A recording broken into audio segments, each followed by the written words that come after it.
ये बिल कब जनरेट करना पड़ता है? जब गुड्स ले जा रहे हो बाय रोड, वो गुड्स 50,000 से ज्यादा है, तब जनरेट करना पड़ता है। दो ऐसे केस है जहाँ पे 50,000 से कम है फिर भी यह बिल जनरेट करना पड़ेगा। दो ऐसे केस है जहाँ पे 50,000 से कम कम का गुड्स ले जा रहे हो फिर भी यह बिल जनरेट करना पड़ेगा। वो कौन सा केस है? केस वन, जब तुम गुड्स भेज रहे हो जॉब वर्कर को, इंटर स्टेट मूवमेंट हो रहा है, एक स्टेट से दूसरे स्टेट में गुड्स जा रहा है, किसके पास जा रहा है? प्रिंसिपल भेज रहा है जॉब वर्कर को। उस केस में जो गुड्स भेजा जा रहा है उसका वैल्यू 50,000 से कम है फिर भी ये बिल जनरेट करना पड़ेगा। या फिर हैंडीक्राफ्ट गुड्स ले जा रहे हो, handicraft goods, goods made by hand,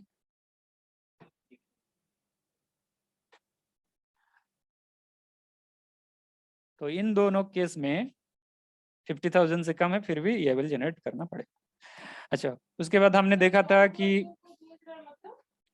principal job worker को भेज रहा है, वो जो 60, जो एग्जांपल मैंने 60 बोल के दिया था, 60 का बटन लगाना है, ठीक है। तो रेमोंड क्या करते हैं कि उस बटन लगाने के लिए या फिर सिलवाने के लिए किसी को भेज देते हैं, वही है जॉब वर्कर जो काम करेगा। हाँ हाँ, goods made by hand, earth and spot. अच्छा, उसके बाद देखो ये बिल किसको जनरेट करना पड़ेगा? प्राइमरी जो रिस्पॉन्सिबिलिटी है वो किसके ऊपर है? वो तो सप्लायर के ऊपर है। सप्लायर को ही ये बिल जनरेट करना पड़ता है। अगर सप्लायर अनरजिस्टर्ड है तो उस केस में रेसिपिएंट को जनरेट करना पड़ेगा, उसका रिस्पॉन्सिबिलिटी है। अगर रिस्पॉन्सिबिलिटी सपोज रेसिपिएंट वो जनरेट नहीं किया, तो रिस्पॉन्सिबिलिटी किसके है? ट्रांसपोर्टर का। ट्रांसपोर्टर को वो जनरेट करना पड़ेगा, ठीक है। तीनों में से किसी को भी, किसी एक पर्सन को भी जनरेट करना पड़ेगा, किसी एक पर्सन को वो जनरेट करना पड़ेगा। अगर सप्लायर रजिस्टर्ड है तो सप्लायर को जनरेट करना पड़ेगा। अगर सप्लायर अनरजिस्टर्ड है तो रेसिपिएंट को जनरेट करना पड़ेगा। अगर रेसिपिएंट ने रजिस्टर जनरेट नहीं किया या फिर सप्लायर भी रजिस्टर जनरेट नहीं किया तो उस केस में ट्रांसपोर्टर को ये बिल जनरेट करना पड़ेगा।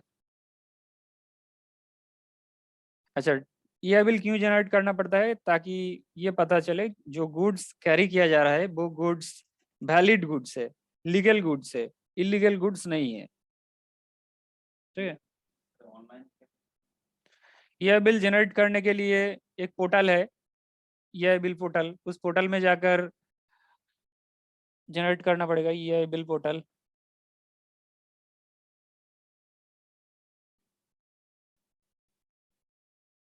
इस पोर्टल में जाकर लॉगिन करके जनरेट करना पड़ेगा, ठीक है। लॉगिन यूजर आईडी पासवर्ड, अगर तुम्हारे पास जीएसटी नंबर है तुम बना पाओगे यूजर आईडी पासवर्ड, ठीक है। यूजर आईडी मतलब वही जीएसटीएन नंबर, जो है जीएसटी नंबर वही, या फिर यहाँ पे रजिस्टर करना पड़ता है, उसके बाद यूजर आईडी पासवर्ड मिलता है। फर्स्ट कंडीशन है कि तुम्हारे पास जीएसटी नंबर रजिस्ट्रेशन होना चाहिए, जीएसटी नंबर होना चाहिए, उसके बाद ही तो जनरेट कर पाओगे। अच्छा, कौन से ऐसे केसेस है जहाँ पे ये बिल जनरेट, अभी तो मैंने बताया है।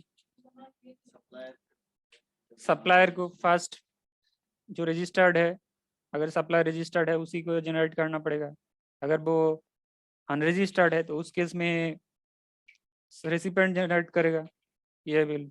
अगर उसने नहीं किया, जनरेट नहीं किया, उसने मतलब रेसिपिएंट ने या फिर सप्लायर ने भी जनरेट नहीं किया, रेसिपिएंट सप्लायर दोनों में से कोई भी नहीं जनरेट किया वो ये बिल, तो उस केस में ट्रांसपोर्टर के जनरेट करना पड़ेगा, ट्रांसपोर्टर को जनरेट करना पड़ेगा।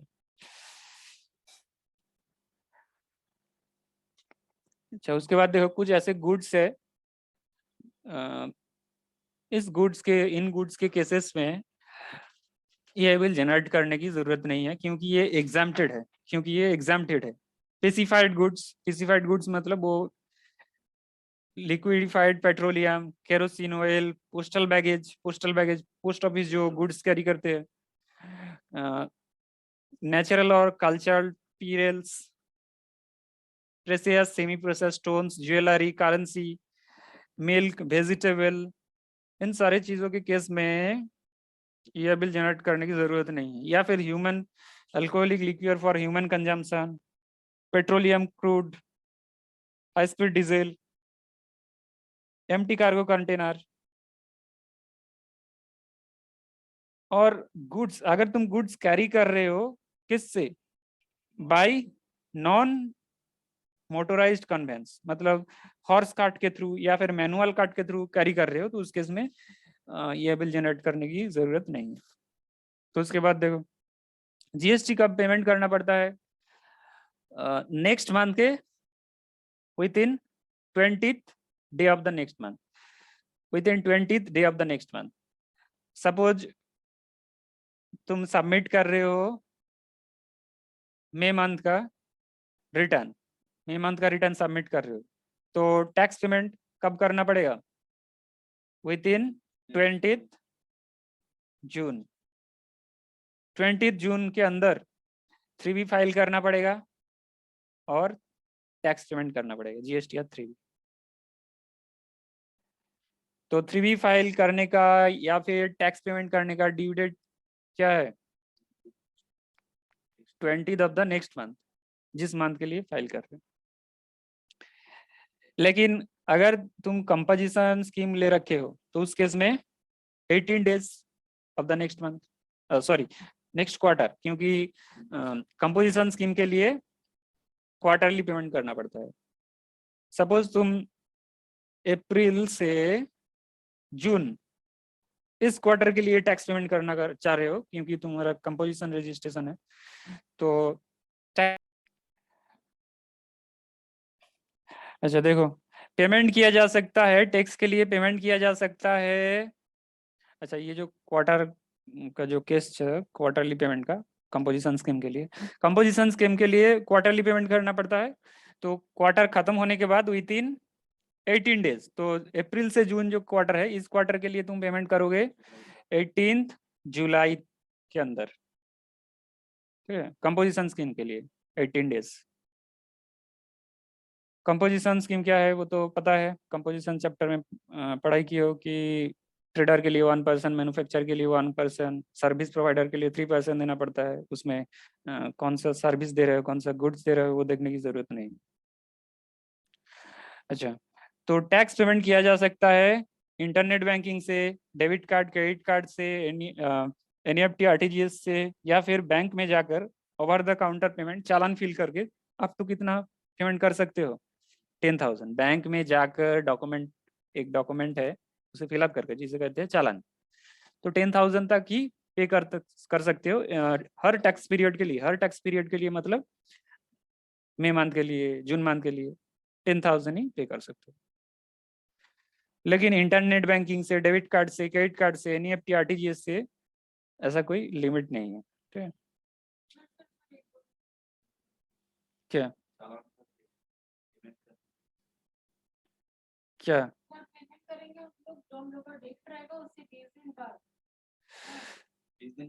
20 दिन के अंदर, 20 दिन के अंदर करना पड़ेगा, कर सकते हैं ना, करना पड़ेगा। अदरवाइज इंटरेस्ट कितना लगेगा, इंटरेस्ट अगर तुम डिले पे करते हो, इंटरेस्ट कितना लगेगा, 18% per annum, 18% per annum, 18% per annum interest. अगर तुम अनड्यू और एक्सेस आईटीसी क्लेम करते हो, सपोज तुम्हारा टैक्स हो रहा है, सपोज टैक्स लायबिलिटी हो रहा है 50,000, लेकिन तुम्हारा आईटीसी है कितना, आईटीसी है सपोज इनपुट टैक्स क्रेडिट जिसे कहते हैं आईटीसी है सपोज 40,000, लेकिन तुम कह रहे हो कि मेरा तो आईटीसी है 50,000, तो इसीलिए तुम कुछ भी नहीं पे कर रहे हो, तो तुमने बेनिफिट कितना लिया, 10,000 बेनिफिट ले लिया, तो इसके ऊपर इंटरेस्ट देना पड़ेगा 24% रेट से। कब तक? जब तक तुम ना पकड़े जाओ। Suppose you have been caught after 2 years, तो 2 years मल्टीप्लाई कर दो, क्योंकि तुम तो खुद से नहीं दोगे, अगर डिपार्टमेंट पकड़ेगा तभी तो दोगे ना। तो जब तक तुम पे करोगे काउंट करना पड़ेगा, जिस डेट से तुमने अनड्यू क्लेम किया। तो अनड्यू क्लेम मतलब जो ड्यू नहीं है, जो लीगल नहीं है, जो वैलिड नहीं है। यहाँ पे वैलिड क्या नहीं है? यहाँ पे तुम्हें तो 40,000 क्लेम करना चाहिए था, क्योंकि आईटीसी तुम्हारा 40,000 है, तो 10,000 टैक्स पे कर देना चाहिए था। तुमने अनड्यू क्लेम किया, एक्सेस क्लेम किया। अनड्यू एक्सेस सेम ही है, अनड्यू एक्सेस क्लेम। तुमने 10,000 किया, तो इसीलिए इन 10,000 के ऊपर जिस डेट से क्लेम किया है उस डेट से इंटरेस्ट देना पड़ेगा, जब तुम पकड़े जाओगे उस डेट तक।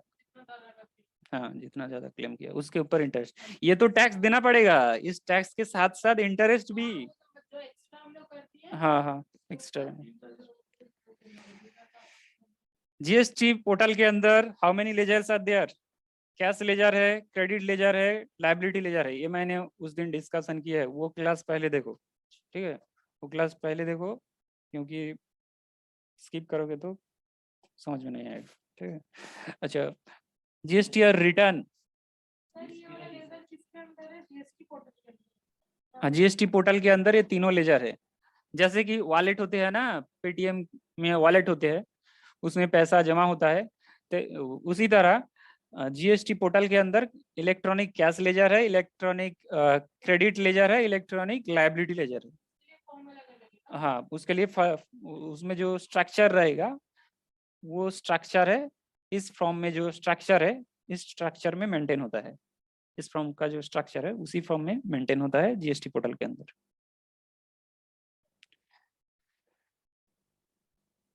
अच्छा, जीएसटी रिटर्न फाइल किया जा सकता है जीएसटीएन पोर्टल के थ्रू, ऑनलाइन यूटिलिटी डाउनलोड करके, या फिर जीएसटी सुविधा प्रोवाइडर। ये लोग एजेंट होते हैं, इन लोगों ने सर्विस, ये लोग सर्विस प्रोवाइड करते हैं। तुम इन लोगों के पास जा सकते हो और अपना रिटर्न फाइल कर सकते हो।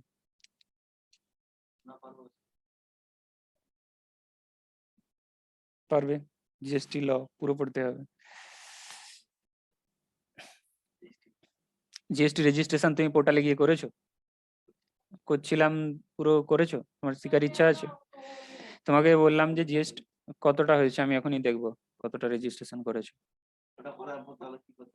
তো জিএসটি নাম্বার এসে যাবে, তারপরে তো তুমি ঢুকতে দেখতে পারবে যে পোর্টালের ভেতরে কিরকম রয়েছে। না, তুমি তো স্টুডেন্ট পোর্টালে করছো।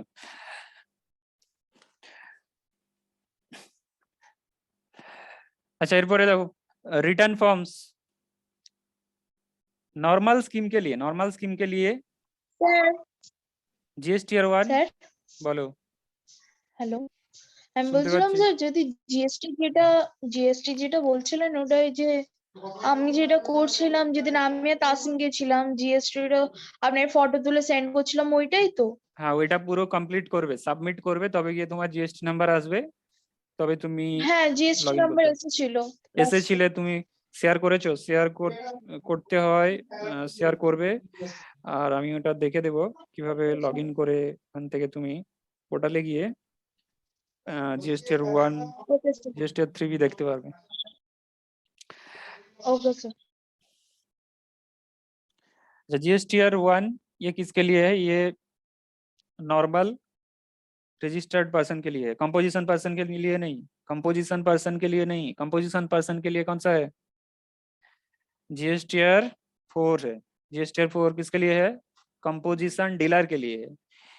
ये एनुअली फाइल करना पड़ता है, एनुअली एनुअली एनुअली फाइल करना पड़ता है। कब तक फाइल करना पड़ेगा? 30th April, 30th April of the next financial year, next financial year. Composition dealer के लिए जीएसटीआर 4 फाइल करना पड़ेगा उनको, और कब तक? 30 अप्रैल of the next financial year, मतलब साल खत्म होने के बाद एनुअली फाइनल करना पड़ेगा। साल खत्म होने के बाद कितना डेज मिल रहा है? 30 डेज मिल रहा है, 30 डेज के अंदर। लेकिन टैक्स पे करना पड़ेगा क्वार्टरली, टैक्स पे करना पड़ेगा क्वार्टरली, रिटर्न फाइलिंग करना पड़ेगा एनुअल 30 अप्रैल के अंदर, with in 30 April of the next financial year. Sir जैसे हम लोगों का खत्म हो रहा है मार्च में, तो तब फिर अगर हम लोग का मार्च में खत्म हो रहा है तो नेक्स्ट अप्रैल तक वेट करना। मई में खत्म हो रहा है, मतलब फाइनेंशियल ईयर हमेशा तो अप्रैल 31st खत्म होगा तो वो नेक्स्ट मतलब एक महीने के अंदर हाँ, एक महीने के अंदर। फाइनेंशियल ईयर हमेशा खत्म होता है 31 मार्च, उसके 1 मंथ के अंदर, विद इन 30 डेज, 30 अप्रैल के अंदर सबमिट करना पड़ेगा कंपोजिशन डीलर के लिए GSTR 4। अच्छा, नॉर्मल पर्सन के लिए GSTR 1 फाइल करना पड़ेगा कब तक? 10th of the next month. हाँ, और फिर उसमें जो अमाउंट दिया 10 अप्रैल तक ना, ये मंथली रिटर्न है। नॉर्मल पर्सन को, नॉर्मल रजिस्टर्ड पर्सन को, कंपोजिशन जो पर्सन नहीं है उसे हर मंथली रिटर्न जमा करना पड़ता है, मंथली रिटर्न। तो अप्रैल मंथ के लिए कब तक जमा कर देना चाहिए? यहाँ पे लिखा है रजिस्टर्ड पर्सन एनुअल टर्नओवर। अच्छा, वो दो क्लासिफिकेशन है। अगर टर्नओवर 1 करोड़ से ज्यादा है तो मंथली रिटर्न फाइल करोगे। अगर टर्नओवर 1.5 करोड़ तक है तो उस केस में तुम्हारे पास ऑप्शन है, तुम मंथली ले सकते हो या फिर क्वार्टरली ले सकते हो। अगर तुमने क्वार्टरली चूज किया तो क्वार्टरली चूज करोगे तो उसके लिए क्वार्टर खत्म होने के बाद वो 10th of the next month या फिर एज स्पेसिफाइड। सर मंथली को सब हाँ, अगर टर्नओवर नॉर्मल पर्सन के लिए, जो कंपोजिशन पर्सन नहीं है उसके लिए GSTR 1 है, जिसमें आउटवर्ड सप्लाई दिखाना पड़ेगा। आउटवर्ड सप्लाई मतलब सेल दिखाना पड़ेगा। तो दो कैटेगरी है, एक तो जिसका टर्नओवर 1.5 करोड़ से ज्यादा है पिछले साल, उसके लिए तो हमेशा मंथली, उसके लिए हमेशा मंथली मंथ खत्म होने के बाद with in 10 days of the next month. लेकिन जिसका टर्नओवर 1.5 से कम है या फिर अप टू दिस टर्नओवर है, तो उसके पास चॉइस है, वो क्वार्टरली फाइल कर सकता है या फिर मंथली कर सकता है। अंडरस्टूड?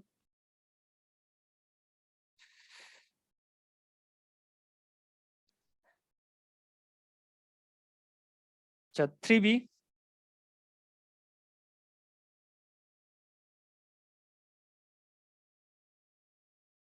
लेकिन 3B हमेशा मंथली फाइल करना पड़ेगा, क्योंकि जब तुम मंथली फाइल करते हो उसमें टैक्स पेमेंट करना पड़ता है। 3B फाइल करते वक्त टैक्स पेमेंट करना पड़ता है। GSTR 1 फाइल करते वक्त पेमेंट करना नहीं पड़ता है। जब तुम GSTR 1 फाइल करते हो उसमें दिखाते हो outward supply detailed, invoice wise invoice दिखाते हो कि मैंने राम को सेल किया, मैंने सैम को सेल किया, मैंने राजेश को सेल किया, ऐसे करके GST नंबर भी दिखाते हो, इनवॉइस नंबर भी दिखाते हो। लेकिन जब तुम GSTR 3B फाइल करते हो उसमें सिर्फ दिखाते हो कि तुम्हारा सेल इस मंथ में कितना है, सेल इस मंथ में कितना है, कंसोलिडेटेड दिखाते हो, उसमें इनवॉइसेस नहीं दिखाते हो, क्योंकि इसमें तुम्हें क्या करना है, पेमेंट करना है, इसके हिसाब से पेमेंट करना है। लेकिन GSTR 1 में तुम दिखाते हो invoice wise details, party wise details, ये डिटेल्ड रिटर्न है। इसमें इनवॉइस वाइज डिटेल्स GSTR 1 में, लेकिन GSTR 3 में सिर्फ total sales, total exempted sale, total taxable sale, total interstate sale, total दिखाते हो, उसमें इनवॉइस वाइज नहीं डिटेल दिखाते हो। तो उसके लिए टैक्स पेमेंट कब तक करना पड़ेगा और पेमेंट कब तक करना पड़ेगा? With in 20 of the next month. GSTR 9 क्या है? ये है एनुअल रिटर्न। एनुअल रिटर्न ये किसके लिए है, रेगुलर के लिए कि कंपोजिशन के लिए? रेगुलर के लिए, क्योंकि कंपोजिशन डीलर के लिए तो सिर्फ एक ही रिटर्न है, वो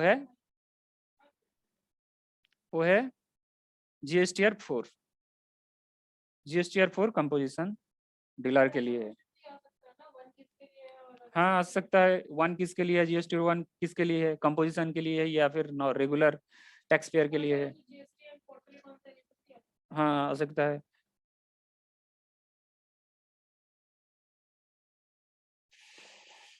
अच्छा, तो नॉर्मल पर्सन के लिए हर मंथ में एक रिटर्न, मतलब GSTR 1, या फिर उसे क्वार्टरली भी फाइल किया जा सकता है जिसका टर्नओवर अप टू 1.5 करोड़। हर मंथ में एक रिटर्न या फिर क्वार्टरली भी फाइल किया जा सकता है GSTR 1। और 3B तो हर मंथ में ही फाइल करना है, 3B हर मंथ में फाइल करना है। क्यों? टैक्स पेमेंट इन्वॉल्व है उसमें, टैक्स पेमेंट करना है, उसके हिसाब से ही टैक्स पे करोगे। ये तो क्वार्टरली मंथली, लेकिन एनुअल एक रिटर्न है जो कि GSTR 9 है, ये फाइल करना पड़ेगा एनुअली। कब तक? 31 दिसंबर of the financial year. Financial year मतलब साल खत्म होने के बाद कितने मंथ मिल रहा है, how many months are there to file? 3 month का, 3 मंथ। 31 दिसंबर है, अप्रैल मार्च में खत्म हो रहा है।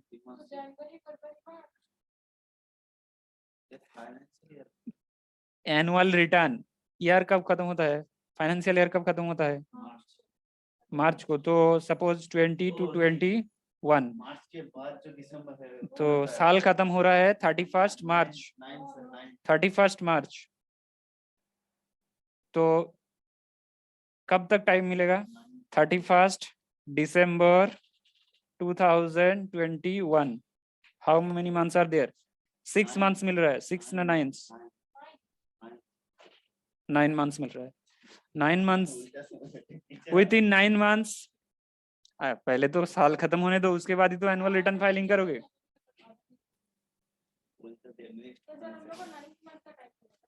9 मंथ्स मिलेगा एनुअल रिटर्न फाइलिंग करने के लिए। Which person will get? Regular person, regular registered person, composition नहीं।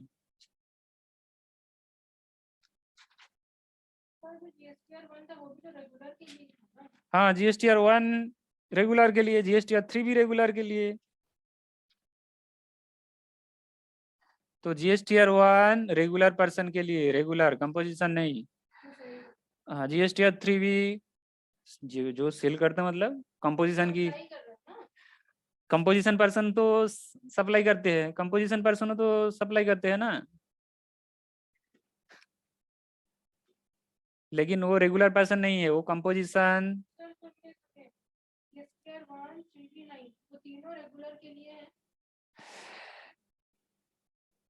ये तीनों रेगुलर के लिए है।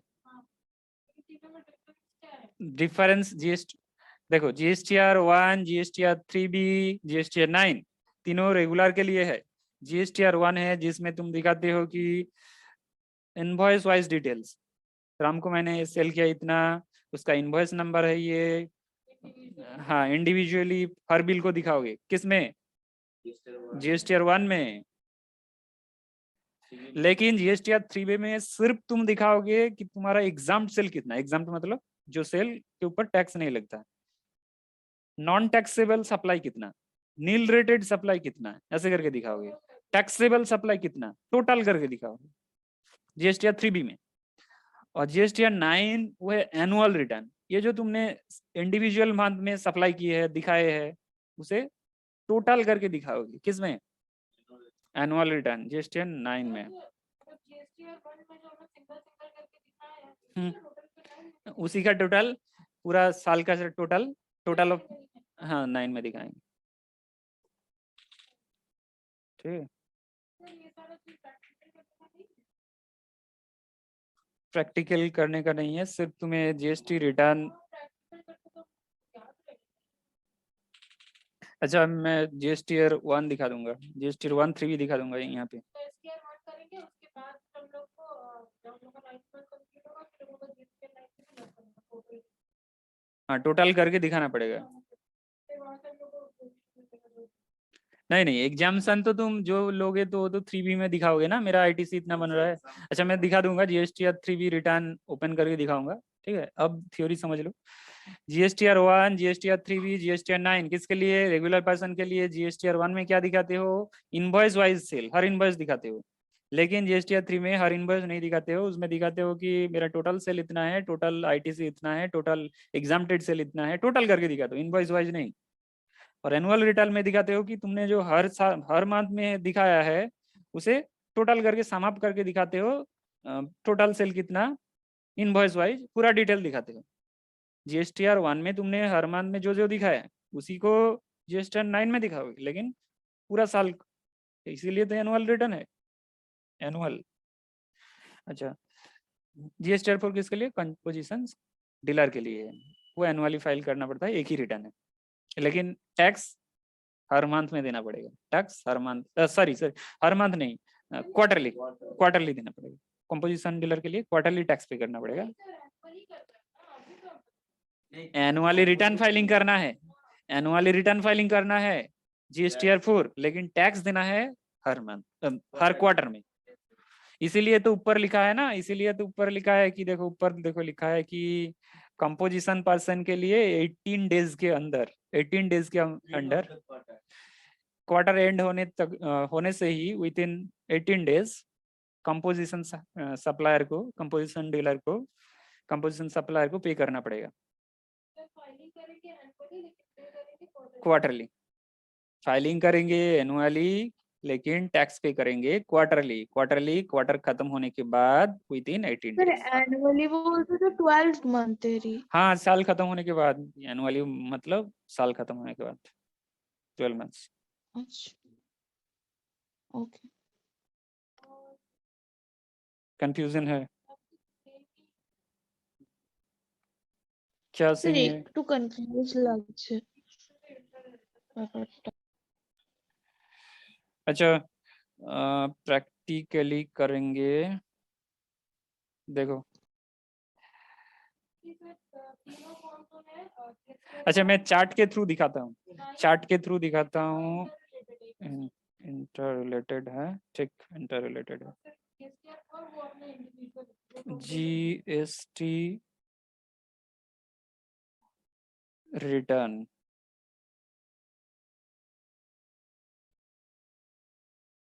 यदि इधर लिखोगे कंपोजिशन, कंपोजिशन स्कीम के लिए नॉर्मल, नॉर्मल स्कीम, या फिर अच्छा नॉर्मल स्कीम लिखो, normal scheme, normal person, normal registered person के लिए, इसके लिए tax payment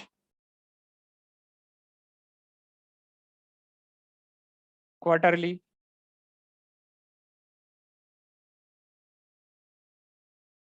within 18 days of the next month following the quarter, following the quarter मतलब क्वार्टर खत्म होने के बाद, खत्म होने के बाद जो मंथ आ रहा है उसे क्या, within 18 days,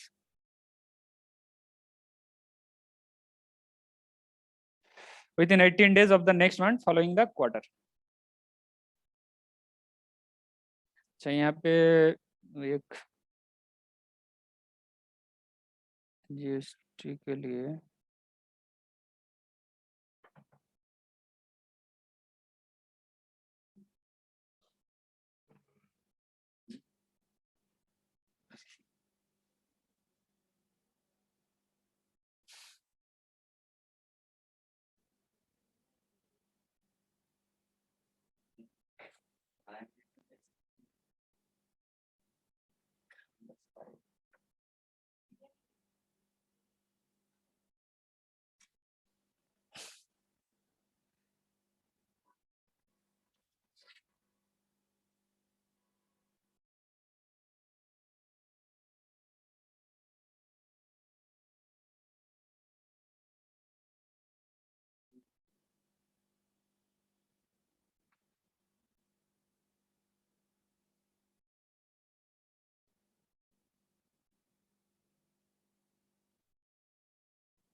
ट्रैक वाला जो दिखा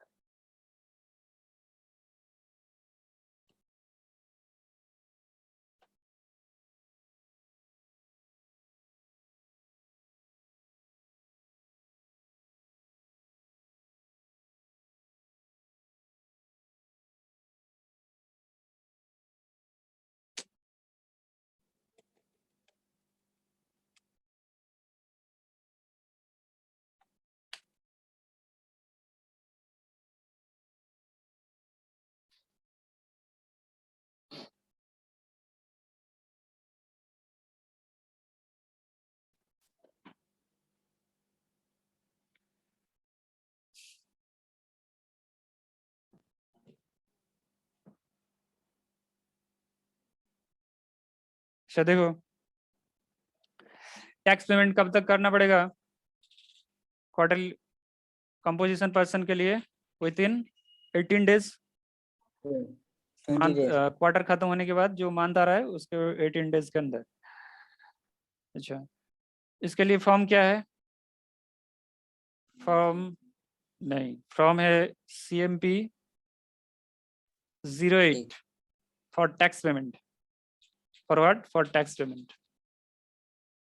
क्वार्टरली पेमेंट करोगे ना, क्वार्टरली पेमेंट करना है ना, तो किसी फॉर्म में तो पेमेंट करोगे फिल करके, वो है CMP 8 from CMP 8 for tax payment. Annual return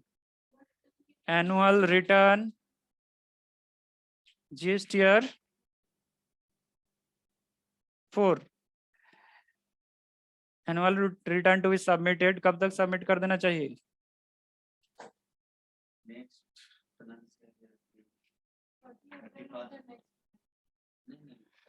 to be submitted by 30th April of next financial year। Next financial year. ये है कंप्लीट डिटेल्स किसकी? कंपोजिशन स्कीम का। टैक्स पेमेंट करना है within 18 days of the next quarter. Quarter खत्म होने के बाद जो मंथ आ रहा है उस मंथ के 18 डेज के अंदर। क्वार्टर खत्म, नेक्स्ट मंथ के 18 डेज के अंदर, ऐसे करके। कौन से फॉर्म में पेमेंट करोगे? CMP 08 में पे करोगे। वो अभी छोड़ो, CMP 08 इसके लिए पे करोगे। किसके लिए? किसके लिए यूज करोगे? टैक्स पेमेंट के लिए। कंपोजिशन डीलर यूज करेगा। अच्छा, एनुअल रिटर्न है GSTR 4, वो सबमिट करना है। अरे CMP 08 बोललाम ना। কম্পোজিশন CMP মিন্স শর্টে লিখেছে ফর্মের নাম। তোমার নাম কেন হয়েছে মাসুদ? বলো মাসুদ কেন হয়েছে?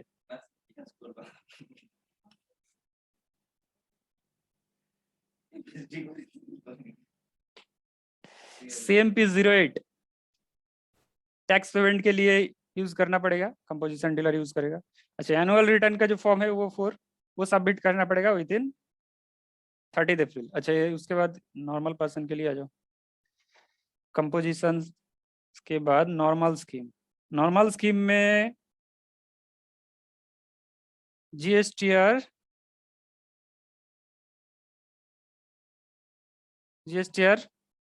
1 इसमें क्या दिखाते हैं? इसमें क्या दिखाते हैं? इसमें दिखाते हैं कि invoice wise detail, invoice wise sale details, GSTN wise, GSTN wise sale detail. हर इनवॉइस दिखाओगे किससे सेल किए हो। जिसका GST नंबर है उसका GST नंबर ही दोगे। किस में? GSTR 1 में।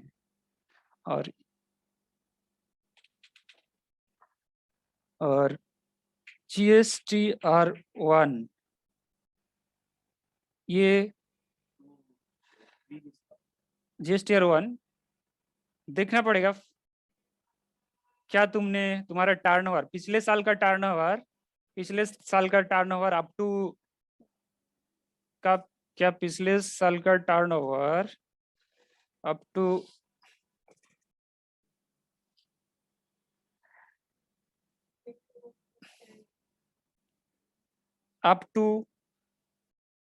1.5 करोड़ तक है? স্যার আমার কথা শুনতে পাচ্ছেন? बोलो।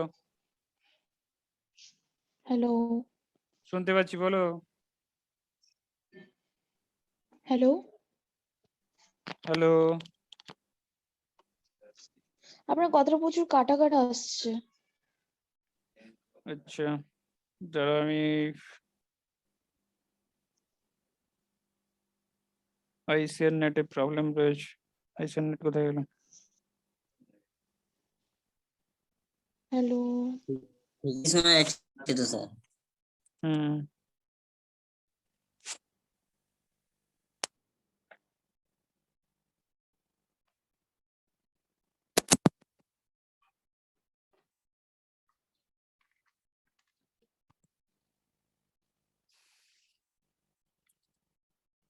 শুনতে পাচ্ছ এখন? বলো।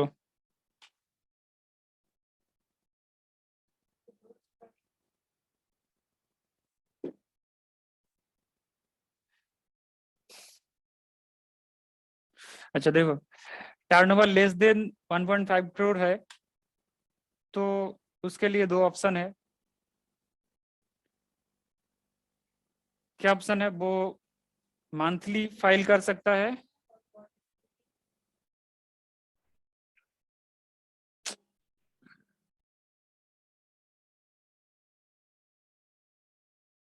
आईसीएन नेट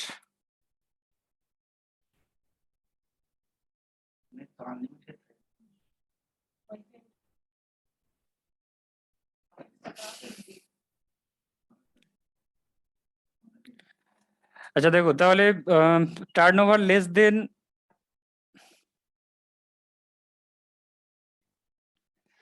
टर्नओवर अगर लेस देन और up to less than equal to 1.5 crore है तो तुम्हारे पास दो ऑप्शन है, मंथली कर सकते हो या फिर क्वार्टरली कर सकते हो।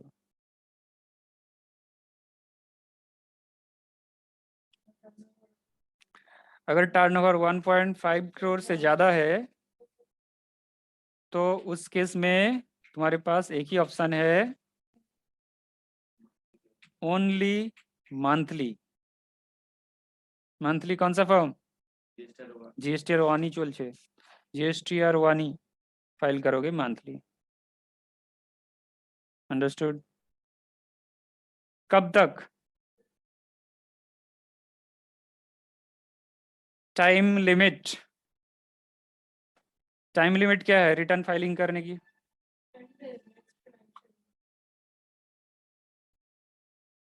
Time limit for filing GSTR1 is 10th of the next month। अगर क्वार्टर है तो क्वार्टर के बाद, लेकिन क्योंकि तुम क्वार्टरली चूज कर सकते हो कि नहीं,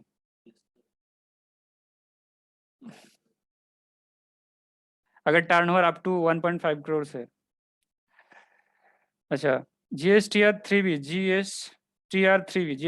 भी हमेशा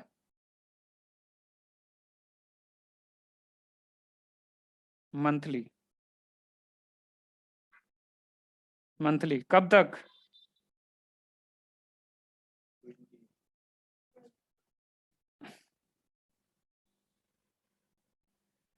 GSTR 3B to be filed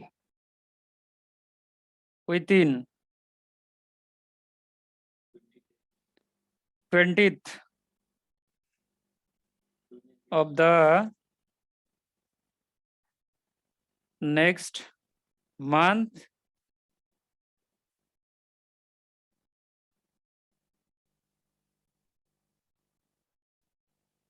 financial year नहीं, द नेक्स्ट मंथ, सिर्फ यही लिखो।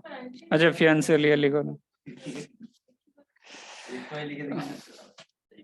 FY लिखने की जरूरत नहीं है, नेक्स्ट मंथ हमेशा तो तुम्हें नेक्स्ट मंथ।